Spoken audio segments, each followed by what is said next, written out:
We don't know what these teams are ranked yet because we're doing this preview a little early. We assume A&M will be 3. Texas will probably be around 16, I would say. 15, 16 range, yeah. 15, 16. So you got the number 3 Texas A&M Aggies going on the road to Austin to face Texas. Line currently, as of Sunday, is 2.5. Aggies favored by 2.5.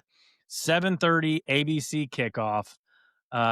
Texas has won 10 out of the last 13 meetings. They only played 13 times since 2000. They've won 10 out of the last 13, kind of like you were talking about earlier in the episode of how, we're not here to call anyone big brother or little brother, but, Texas is kind of showing them that, the past couple decades.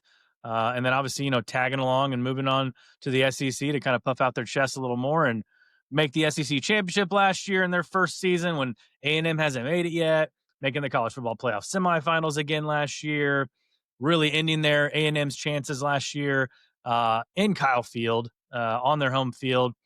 A&M had a chance to make the SEC championship there, just couldn't get it done. Lost that game, I believe, 17-7. So this game kind of roles reverse, man. Like A&M still got that shot to make the SEC championship game.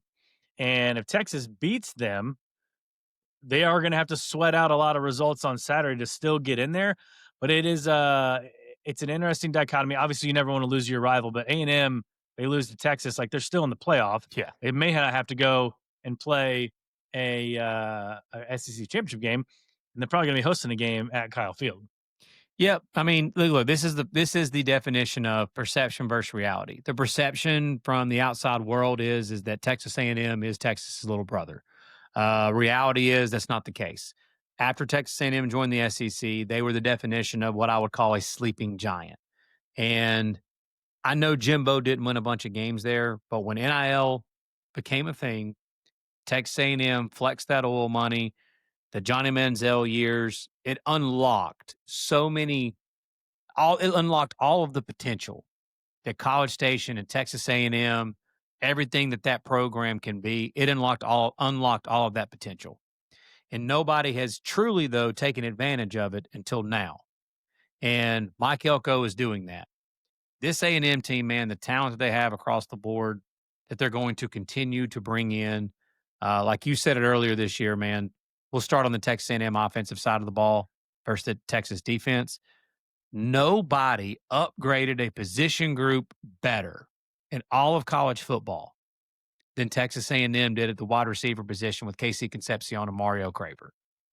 Just unbelievable what those two guys did for this Texas A&M offense.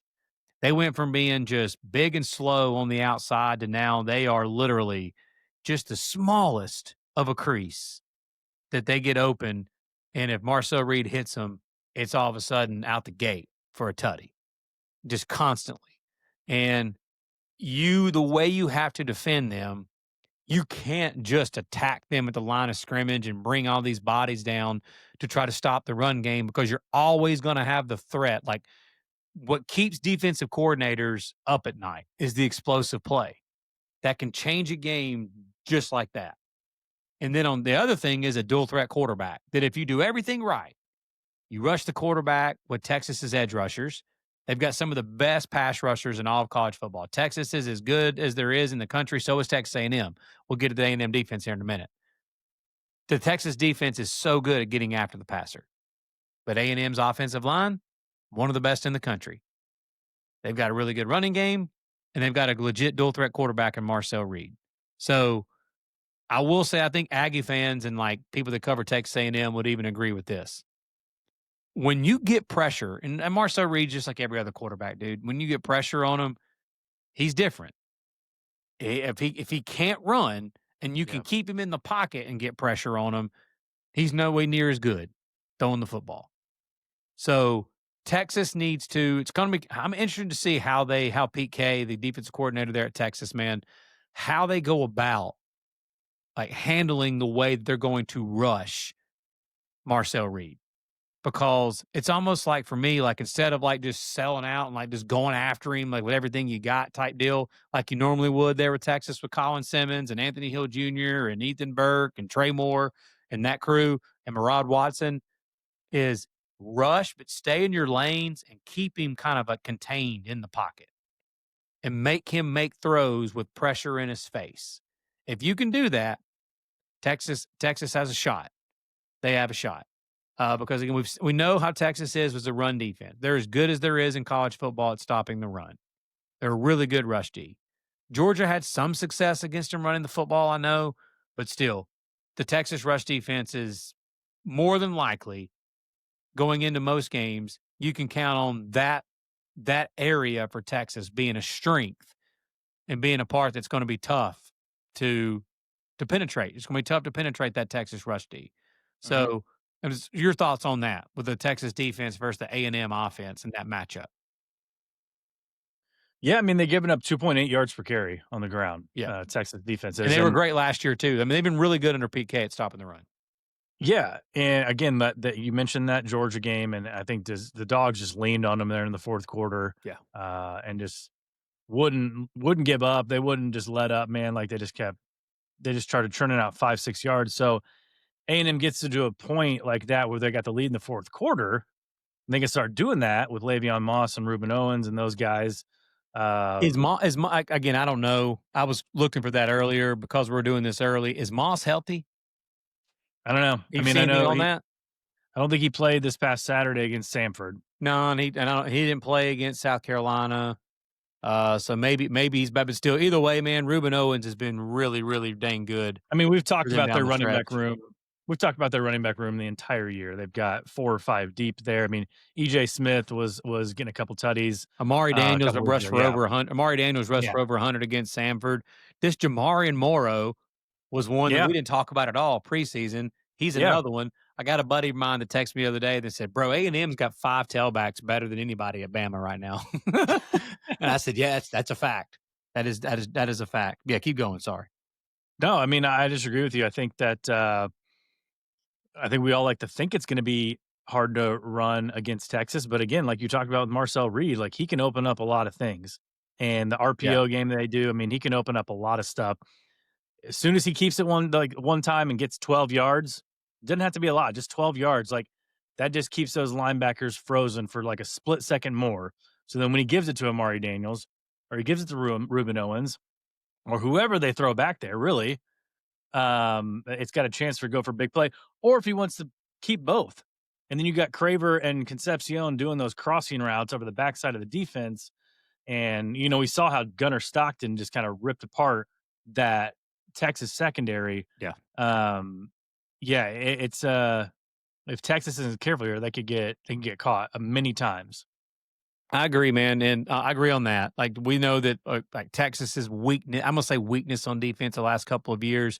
If you can exploit it, we saw Cade Klubnik do it in the college football playoff last year against him. He was able to throw the football against him in the playoffs. Like Texas at that point had one of the best pass defenses in the country. We talked about it that yeah, but how many quarterbacks and how many passing offenses had he faced that was as legit as that group was? Same thing. I mean, this year Texas has faced more competition, so I think Texas is definitely more battle tested, and we know what they are. Oh, they're more battle tested than A&M for sure. This is the Yes, best team in the SEC that A&M is going to face. This is the best team they're going to face since they played Notre Dame. 100%, 100%. Couldn't agree more. Now, this is the part I'm excited to talk about. For everybody that just loves to just take a big old fat dump on Arch Manning, Yeah, he's playing better football right now, bro. yeah, I have watched every snap of the last 2 Texas games, and against Georgia and this past week against Arkansas. And dude, I know Arkansas's defense is not they're not booty, they're cheeks, which is yeah. worse than booty. But again, I don't care. Like Arch Manning was looking so bad earlier in the year against other defenses that were cheeks.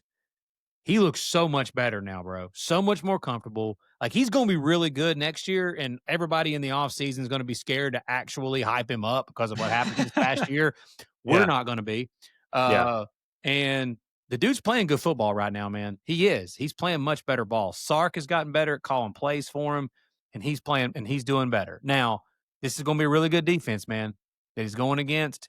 A&M is one of the best in the country at doing what just kills offenses and kills drives. Mhm. They create negative play after negative play after negative play. That defensive front lives in the backfield and they sack the quarterback a ton.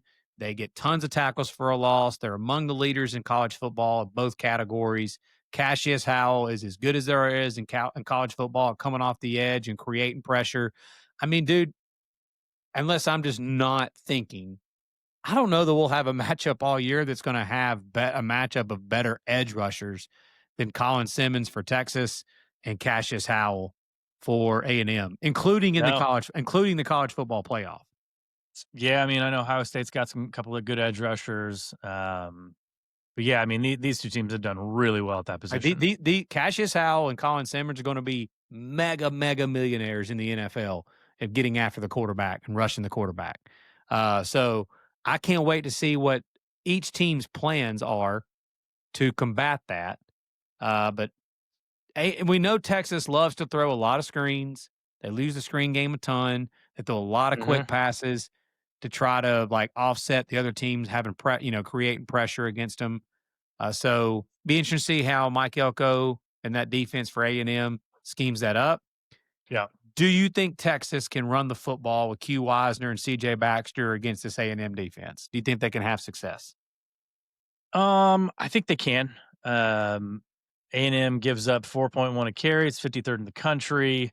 It's just when we've gotten up on so many teams that they haven't really allowed, like a lot of teams haven't been able to run the ball To because they've been playing from behind. to that point, like a bunch of my buddies here in Missouri were all like talking about like it just sucked that it seemed like Mizzou just completely abandoned the run Yeah. against A&M in that game a couple of weeks ago with Ahmad Yeah. Hardy. And I was like, well, when you get behind, but they made a good point. They were like, well, yeah, but like we were basically just conceding throwing the damn ball with Zollers, and that we should have kept running the ball. Like, I think Sark will stick to it. If they have some success, now, if Yeah. they're not having any success at all, I don't think that'll be the case. But I think Sark will stick with it and at least try to continue running the ball because, dude, Texas has no chance to win this game if they can't run the football. They've got to No, be able to I run the mean, football. Sark only runs on 48.7% of his play calls. And they've been playing from behind in a couple games too. But, in games like this, and when it gets down to late November and December, we talked about it a ton in the playoffs last year. I always like to try to focus on some of those intangibles like penalties and turnovers. And Texas A&M, they give the ball away 1.2 times a game. That's 54th in the country. They're only 103rd in forcing turnovers, right? So Yep. you got Texas on the other side. They're not giving the ball away over at all. I mean, they're 10th in the country in turning the ball over, and they are forcing turnovers at a 1.6 per game rate, which is 31st in the country. So I think that's edge of Texas. Obviously, the crowd and the home atmosphere is edge of Texas. You want to look at penalties. Both these teams are absolutely just booty in penalties, 126 and 133rd Yep. in the country in penalties per game. When we saw Texas in that Georgia game in Athens just get penalty after penalty after Yeah, penalty. I remember A&M earlier this year against Auburn kept them in the game with a ton of penalties. Yeah, That game ended up 16-10 against Auburn, and the only reason that Auburn was in that game was because of so many penalties that yeah. A&M had. But I think Texas has got to jump out early. They got to get an early lead or at least put some pressure on them early, just like South Carolina did a couple weeks ago in Kyle Field. They've got to, I don't know if they're going to be that explosive, but they've got to get out. They've got to get the crowd into it. Texas A&M falls into a situation like that, going to be a heck of a lot different playing Yeah, in yeah. Austin versus in College Station. I, So, I want to see A&M push, bro, on the road. I want to see it. I want to see what A&M looks like in a road game where things aren't just going right and you got to face some adversity. I know they did that in College Station. Remarkable, bro, what they did in that South Carolina game. That was one of the most unbelievable things I'd ever seen. yep. But I want to see what they're like if they're getting pushed where they're not in the friendly confines of College Station and see how Marcel Reed and see how Colin Klein calls plays and just overall to see the whole operation for Yep. A&M and how they react on the road in a tough environment like this. But all right, man, I don't have any best bets in this game. Do you? I do. All right, let's throw it out, brother. Let's go. I'm taking Arch Manning and the Texas Longhorns, and I got him. I got him at +3. Okay. I know it's 2.5 right now, so I got him early at +3. A lot of these lines, I'm going to tell you that I got them pretty early. Like this, we're not even going to talk about this game, but I got South Carolina plus 2.5 against Clemson. As for some reason, when the line came out like earlier this week for rivalry week games, Clemson was 2.5 point favorite at South Carolina, and I was like, "What are we doing here?" So now it's flipped, and now South Carolina's 2.5 point favorite. So little CLV for me, So but I'm going that's to take Texas Clemson. plus That's 3. Clemson going to South Carolina, not Clemson this week. Clemson going to face the Coots. Yeah, it's not Yeah, Clemson this week. It's Clemson this week. Clemson. Okay. But I'm going to take Texas plus 3. I think Hey. again they don't have anything to play for, right? Except for beating their rival and just establishing their dominance, continuing to establish their dominance in the state of Texas. I mean, they know A&M's going to the playoff no matter what, and they know they're not going to go to the playoff unless, I mean, Miami, Notre Dame, Alabama, like all these, it would be a miracle Bro, I got to be honest. for I don't know that they Texas. don't know that. I really don't. You know how some of these SEC teams I know are, their dude? Barstool account doesn't know that. That's for sure. Right. They don't know that. Yeah. That's not a bad pick, man. That's not a bad pick. I'm close to getting there with you on that. But right here, we got to give it out right now. As of right now, it's not a best bet. I think Texas is going to upset them in Austin. Okay. I think Texas is going to beat them in Austin in a really, really close game in an absolute war, and that Texas gets it done in a close game. It's not a best bet, but I like it, man, that you put your chest out and did it. I guess I'm too chicken shit for it at the moment, but yeah, Clip good it, stuff. fans. Clip it. Clip it and let us know if we're right or wrong.